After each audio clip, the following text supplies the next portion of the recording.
everyone. Welcome. This is Joyce Citizen here at the Workplace Wellness Forum. And today, my guest is Renee Moorefield. Renee, welcome. Thank you. Thank you for inviting me. I'm excited about this upcoming event. It is becoming so exciting. As I was saying, I was mentioning, I don't think we've had much sleep because we're launching everything. But Renee, tell us a little bit about you, the work you do, and introduce yourself to the audience, please. Okay. Well, I'm a CEO of a company called Wisdom Works. We are a little over 20 years old, so 21 years old. And our focus is we're a leadership development company, and our focus is to support leaders in operating from a foundation of well-being and generativity and sustainability rather than reactivity and stress. So that's our core work that ends up turning into different forms, one-on-one coaching work, programs, culture change work. We also build tools and assessments to support leaders in really looking at well-being in a more holistic way. And I know you and I are going to be talking about that. Yes. So that's what we do. And the role of our company, or the purpose of our company, is the conscious evolution of healthier, more effective, more sustainable forms of leading in the world. That's why we started WisdomWorks. Absolutely. So needed in a time like this. We are in the heart of COVID-19, Mm-hmm. something that none of us could have ever imagined or anticipate in our world in our lifetime, when leadership is becoming so important, the decisions that needs to be made. So as you look at your role in wisdom work and leadership in our time, what are two things that are top of mind to you? As far as my own role, Hmm. well, gosh, that's a great question, and no one's ever asked me that. And especially right now, given the level of stress that everyone's under.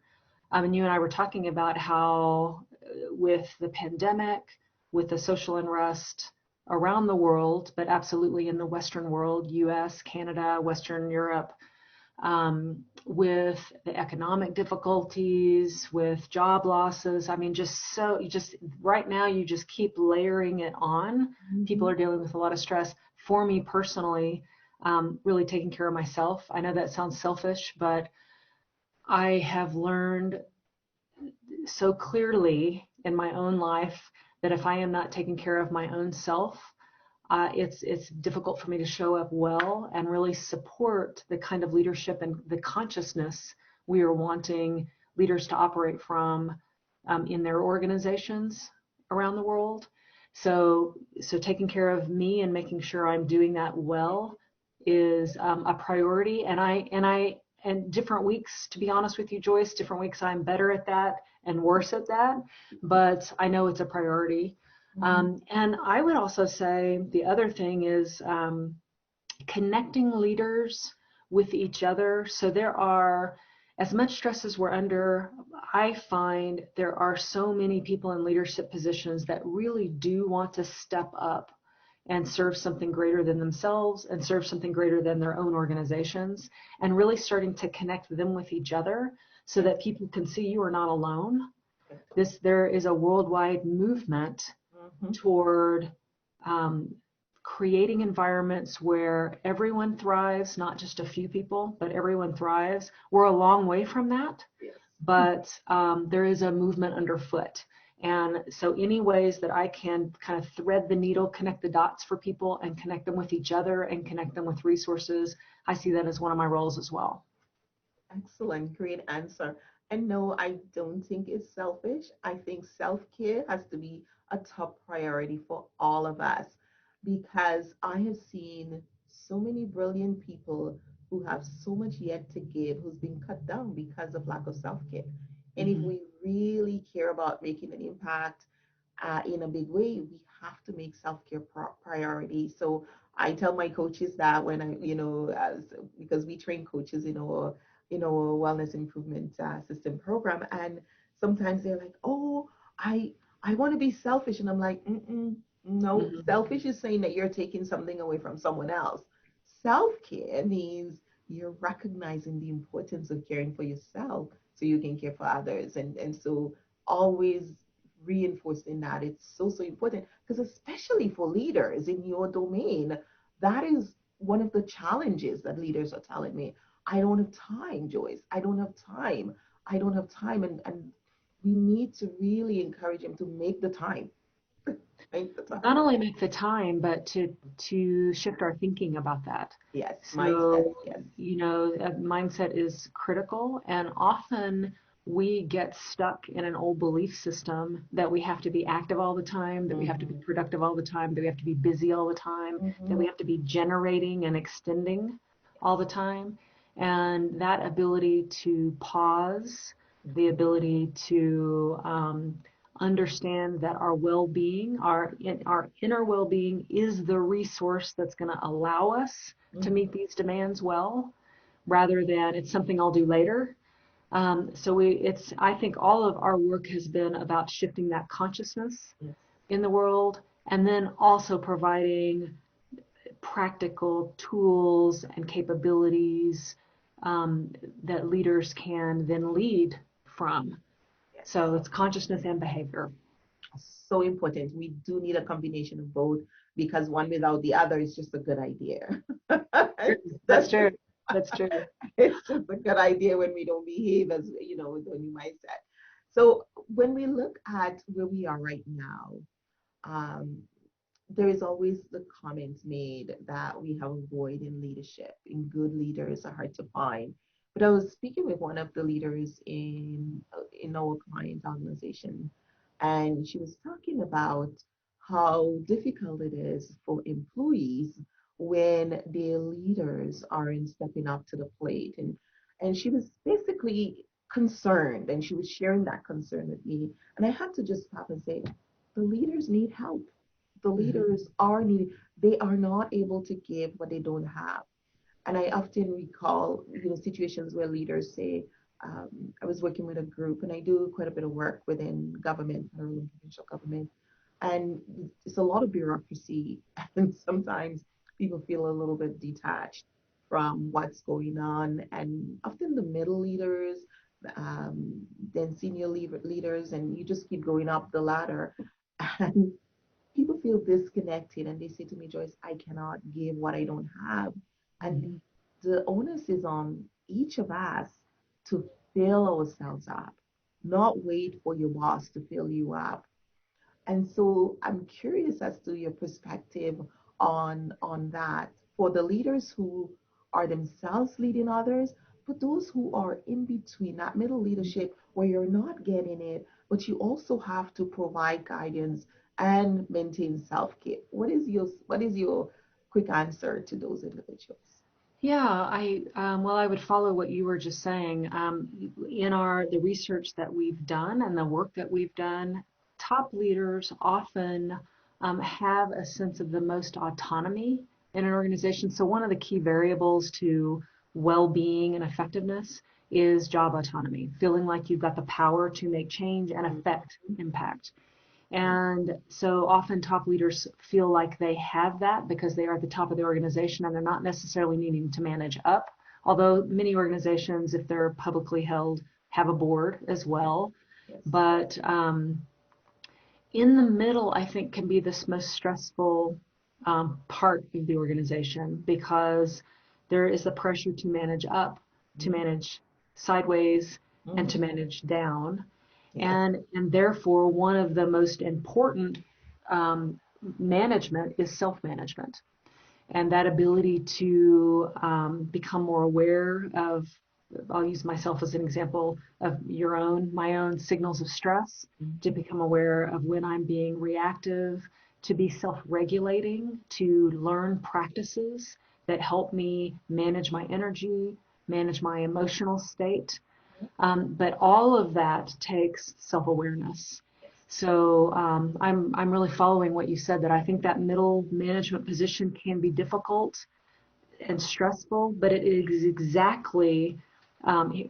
exactly that stress that calls for that group of people to build the self-awareness and the self-regulation skills so that they are operating with a level of generativity and Mhm. a sense of autonomy in every role, Mhm. no matter what level of an organization. Mhm. There is autonomy Mhm. in a particular sphere. Yes. And so often, again, going back to mindset, we have a belief that we don't have it, so that Mhm. we're not even exercising what we do have. Yes. Mhm. So I know I said a couple of things there. The only other thing I would add is often for many people, leadership is about title. Mhm. And that is true. We see, director, chief this, Mhm. VP this, Mhm. all of that. But real leadership, if you think about a definition of leadership, is the ability to use your life energy towards some results. And if we make those results now positive impact, something positive, something that amplifies the effectiveness of others, that's a whole different way of thinking about leadership. And no matter what level, that's a definition that all of us can adopt, even if we're not in a big organization or a small organization. Even if we are walking down the street or in the grocery store, Mhm. we can exemplify a sense of that personal leadership in our So true. lives. So true. I think that's a really great answer and something that we cannot remind leaders of often enough because they get overwhelmed. They get so much thrown at them.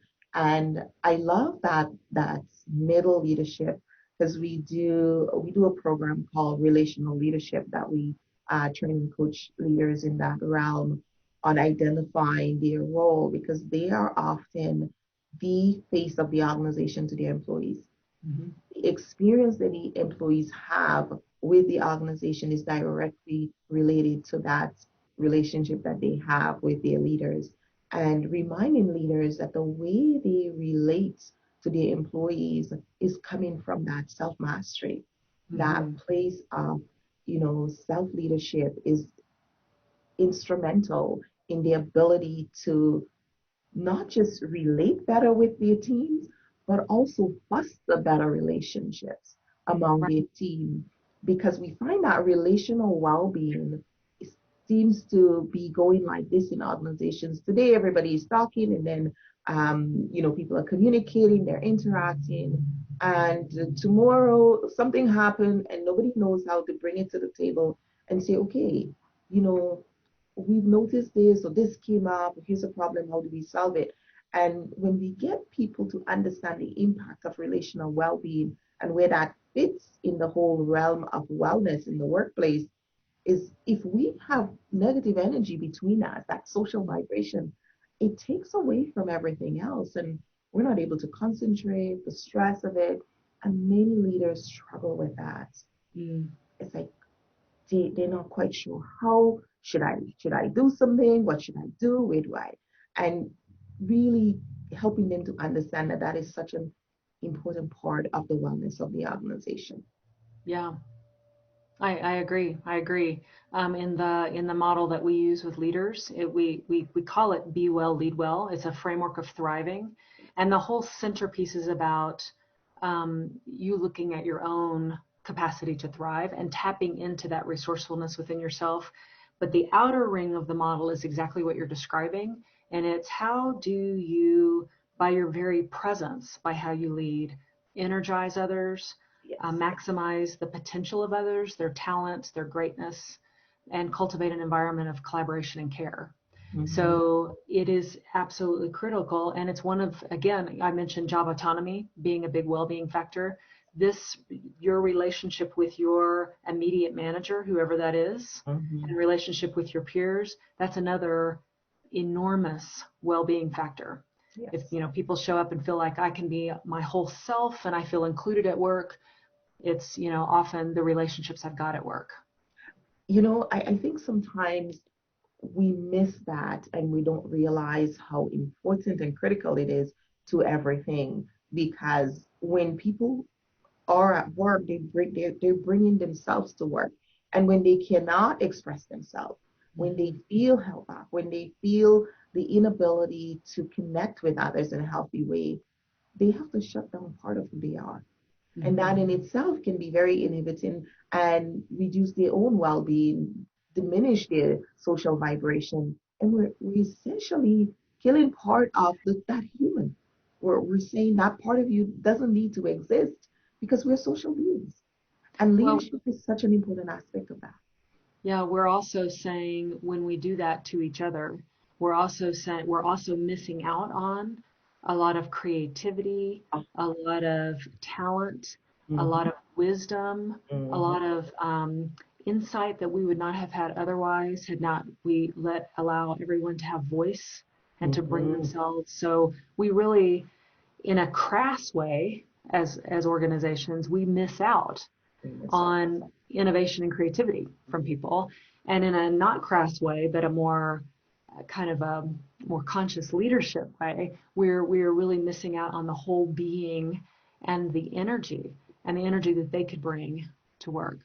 Which is such an important part of hiring someone because I often say to leaders, when you hire someone, you hire them, you hire their energy, you hire the whole package. Right. And if you're not creating an environment where they can thrive and that energy can come to the workplace and be part of that creativity and innovation in your organization, you are essentially, yes, missing out on a lot. And you could have just hired anybody. Why Right. go through all the trouble to hire this brilliant person if what we're going to do is stifle their energy and their creativity? Exactly. Exactly right. So key. All right. So you're going to be part of the Global Workplace Wellness Summit. I'm Tell us excited. a little bit about what you're going to be sharing with at the summit. Yes, it's very, very exciting as we head into the 2 month mark. It's going to be like, what days is all summits? You're getting close. You're getting close. And thank you for the invitation. I appreciate it.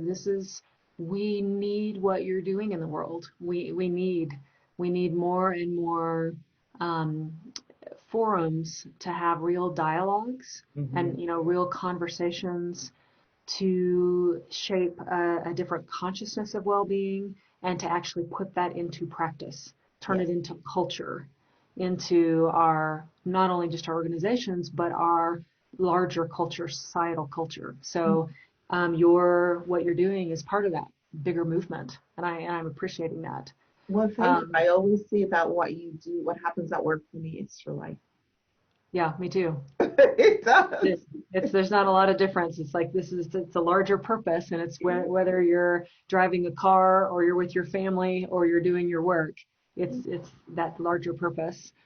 So I'm going to be sharing a framework we use that looks at the science of thriving and looks at thriving more holistically. As I mentioned, our work with leaders is to support them in operating from this place of generativity and well-being from the inside out. And we've been doing the work for years, and we wanted to bring a framework of real thriving to that conversation. So we've been doing that over years, but we didn't have an assessment system that could do it in a science-based, evidence-based way, and we couldn't find one. So there's lots of really fantastic wellness tools, Mm-hmm. but we wanted to look beyond wellness behaviors to psychological well-being. Mm-hmm. So I'm going to be sharing that with the group. It's 19 psychometrics that Oh, roll up into 6 dimensions, all centered around the question, what enables us to thrive? wow.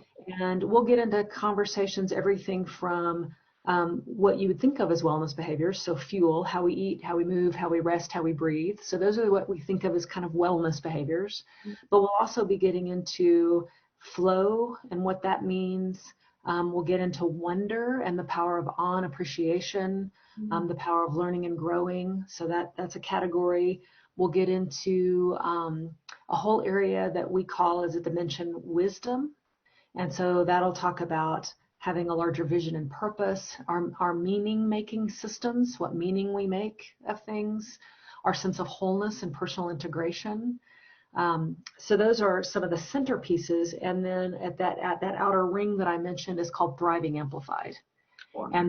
And the categories we get into there is it's all about, you've been talking about social vibration.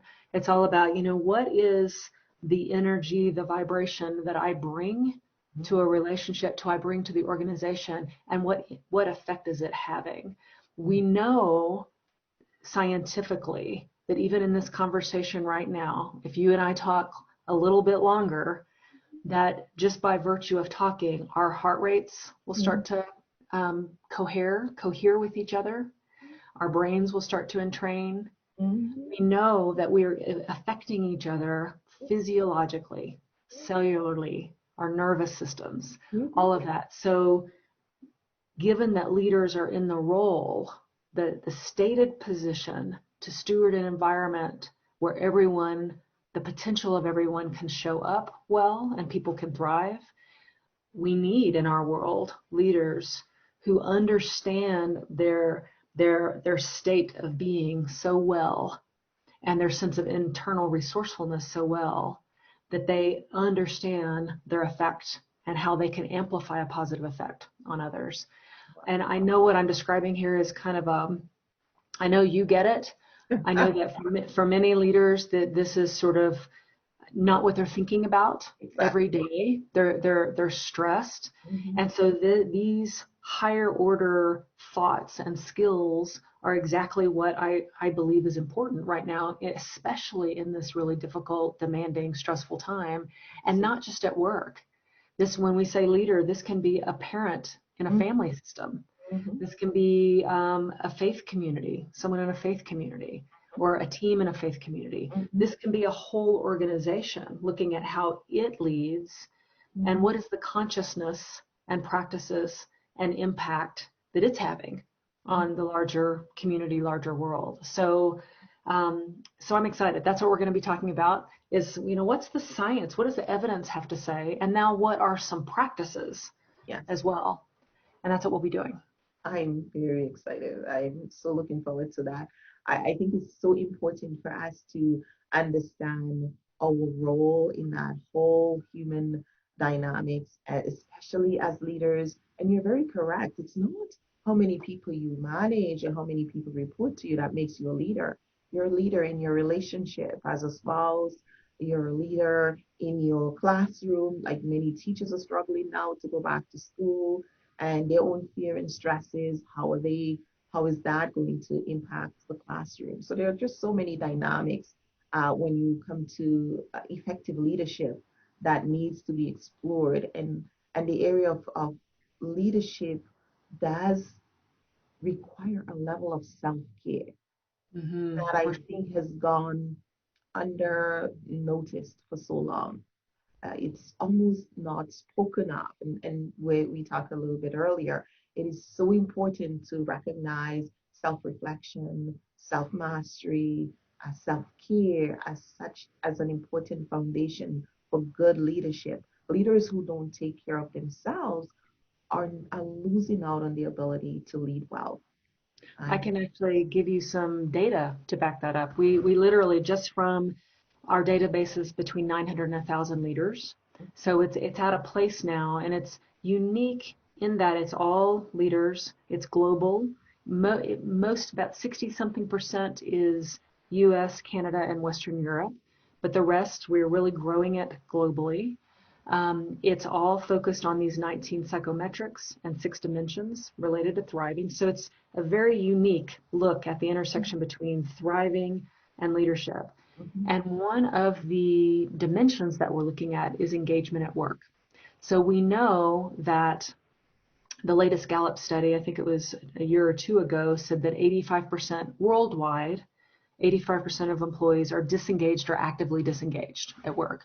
65% of their leaders are as well. So there is a correlation between, if you've got a leader that's disengaged, you're going to have more employees that are disengaged. So one of our scales that we're measuring is engagement at work. And we just now did a study with this 900 to 1,000 leaders looking at the relationship between vision and purpose and engagement at work and their relationship to each other. So they are correlated to each other. When one goes up, the other goes up. When one goes down, the other goes down. However, if a leader, you're the first person I'm telling this, by the way. I mean, literally, we just got this. We're just doing this analysis. So if a leader does not have good fuel behaviors, so if they don't know, if they say in our scales, if they say, no, I do not eat, move, rest, or breathe in a way that manages my stress, energy, and performance. And we've got a number of questions that ask that come Exactly. together. If they say no, then vision and purpose and engagement at work lose their correlation. They lose their connection.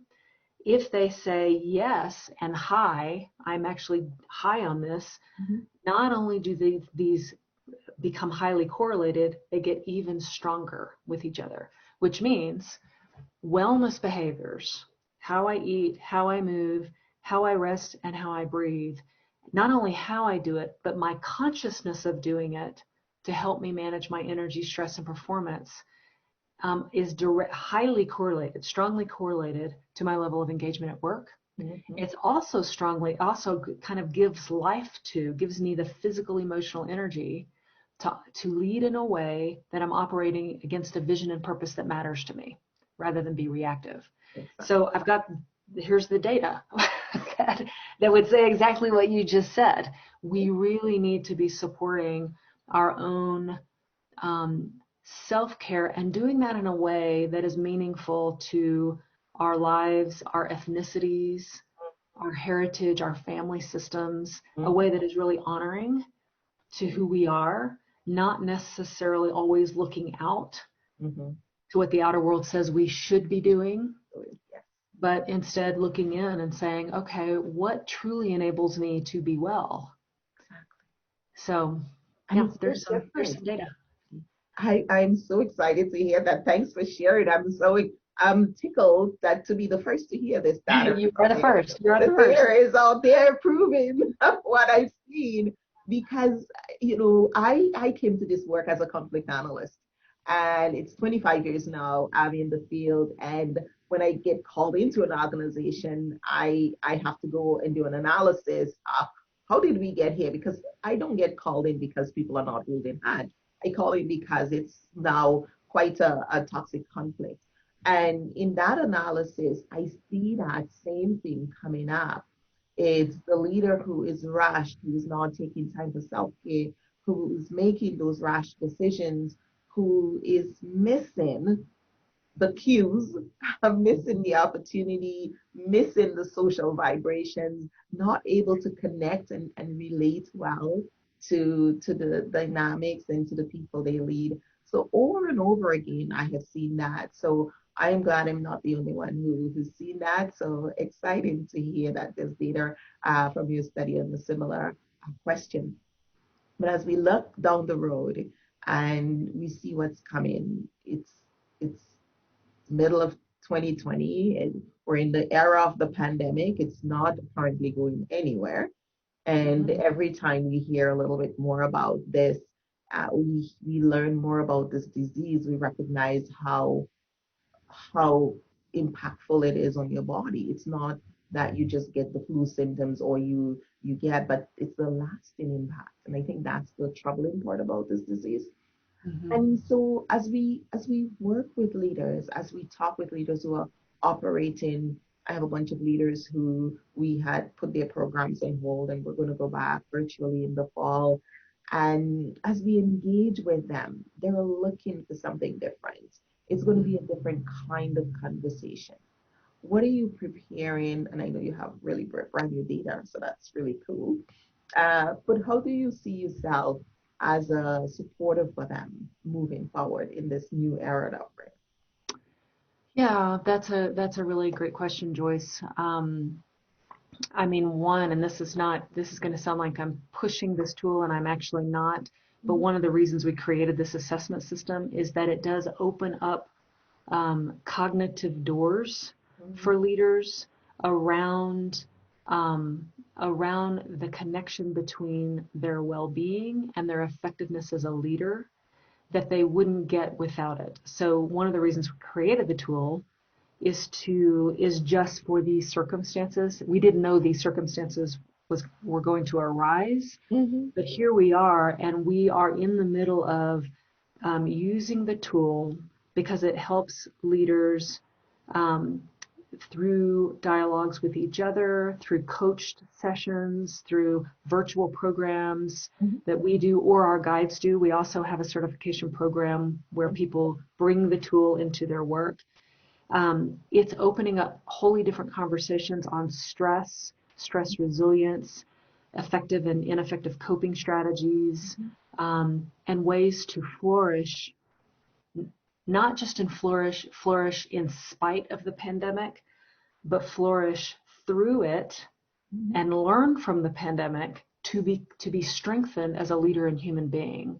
So that's what we're doing. And I mentioned the tool. The tool is the assessment is just a tool for opening awareness. Yes. And then we have a set of developmental practices, so close to 100 practices that we can bring depending on how leaders score in this assessment, that we can bring that actively get them out of their comfort zone in a safe way, Mhm. not into a danger zone, but Yeah. actively get them doing practices that feel uncomfortable, but that they start to see some immediate effect That's in all. how they feel, in their emotional balance, in their sharpness cognitively, and in their energy level. And so when they see that and they see that they're showing up better in the middle of this complexity, Mhm. then that's the work. I mean, that's actually the That's work. it. So that's Mhm. what we're doing. And That we're, is, and yeah. I'm sorry, go ahead. No, I said that's amazing. Yeah, go ahead. So that's what we're doing. And then what's exciting is now that we have the certification program, which is pretty new. We've only done it twice, but we Mhm. have 28 guides that are certified. Now I'm hearing stories of what they're doing and Yeah. how they are creatively using the assessment system and developmental platform in ways that I would have not thought of. And I love that. I Yes. love they're getting into school systems. They're in global corporations. Mhm. They're in faith communities. Mhm. So that's exciting to see this. As I mentioned before, I actually think as much suffering as we are all in the middle of, and as much stress as we're all in the middle of, and some of us more than others, Mhm. Yes. and I feel like privileged in that I don't feel like I'm suffering personally as much as many other people who have lost jobs, don't Mhm. have an income. I mean, there's Yes. serious suffering Serious that issues. we cannot be denying, and Mhm. serious inequities Yes. that are showing up because of the pandemic. And we have to be paying attention to that. And it's exactly why we need to help people, number one, see how they are already resourceful Yes. and where they are already well, and draw that forward. And we also need leaders that step up in a much greater way, thinking not just of themselves, their team, their organization, but the larger game we're all in here. So it's exciting to see how these guides, these practitioners, are doing this work in that way, around the world. Honestly, in a way that we might not, have done alone. So That is so amazing. I have a certification program myself. We have two because we have a model very similar. As I hear you talk, I was like, okay, good. we do the wellness improvement system model, and this is a model I created from my lens of interpersonal, looking at it from a conflict analyst lens that people were showing up with diabetes, hypertension, due to the conflicts they were having. And I wanted to create a model so that they could see how interconnected all the parts of. So we teach 9 dimensions. And from there, we develop 9 wellness competencies. And so Mhm. one of the things that we're going to be, we're really focusing is those competencies. So I'm really glad to hear you have the practices that's going to be part of the summit because we're offering people competencies and the coming and getting these practices and making them. It's one thing to have skill, but then it's another to have competencies because competencies is where we flourish. And as I listen to you, I remember having the same experience when I certify the coaches and the wellness facilitators in the wellness competency mindset teaching. They come back and say, "Oh, I use it with my clients, and we did this and we did that," and I'm always amazed, and I'm like, wow, I am so glad that you have the opportunity to see this from other lenses and to use it in a way because their own cultural perspective, their own worldview added to this tool can transform people's lives in ways that I would not have even thought about. It's So a beautiful thing. I mean, Amazing. that's the power of collaboration and exploration and putting something out there. We just worked with a client, a global company, food and beverage company, that wanted to use our framework. This is Science of Thriving with these 19 psychometrics. Wanted to use the framework to look at their brands a different way so that the brands themselves become an avenue for consumer well-being. And we haven't used it in that way before. And so I said to them, okay, I'm up for experimenting with that because that's certainly leadership development on a whole nother level. Mm-hmm. But before we do that, we need the brand managers to take the assessment and to have at least 3 hours of coaching themselves so that this conversation is not an intellectual exercise. It's an embodied with some self-knowledge and experience. It's that kind of connection so that you understand, number one, the framework and the tool, but also what you're asking of consumers. Yes. And they did it, and it was phenomenal. So there is something about